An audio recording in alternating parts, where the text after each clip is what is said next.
Bah alors très honnêtement, ce serait quand même une coïncidence extrêmement curieuse que nous ayons en 2023 des Moldaves qui viennent taguer des étoiles de David à Paris, en mai 2024 des Bulgares qui, d'une part d'ailleurs, déposent des faux cercueils sur la Tour Eiffel et d'autre part font l'opération Main Rouge, et aujourd'hui des Serbes qui viennent dégrader des monuments et des sites juifs.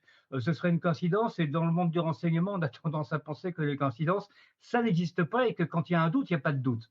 Donc fondamentalement, oui, ça fait sens de penser que ça s'inscrit dans cette guerre hybride de la Russie, guerre hybride qui en Europe s'est traduite par des dizaines et des dizaines d'opérations qui vont jusqu'au sabotage, hein, comme je l'ai dit, depuis le début de la guerre en Ukraine. Donc effectivement, ça semble être la meilleure piste.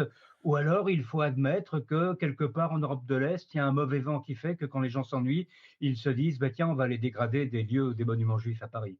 Il nous reste peu de temps, Claude, mais juste une dernière question. Vous parliez du monde du renseignement et aussi ces jeunes qui sont recrutés pour très peu. Est-ce qu'il est facile d'établir ces réseaux qui sont à l'œuvre? Les têtes de réseau, on l'imagine peut-être plus facilement, mais de trouver aussi toutes leurs ramifications dans les différents pays?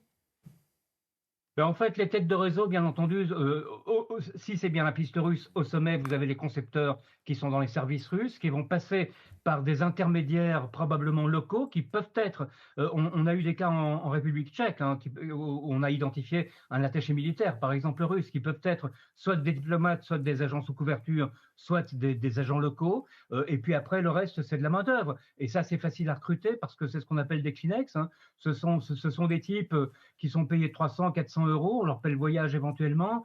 S'ils se font prendre, bah, tant pis pour eux, tout le monde s'en fout. Et je vais essayer de le dire, mais c'est comme ça qu'on réfléchit dans ce genre de milieu. Ça n'aura pas d'impact. On ne pourra pas prouver de manière indubitable et judiciaire, probablement en justice, que ce sont les services russes. Donc c'est tout bénéfice pour les commanditaires. Merci.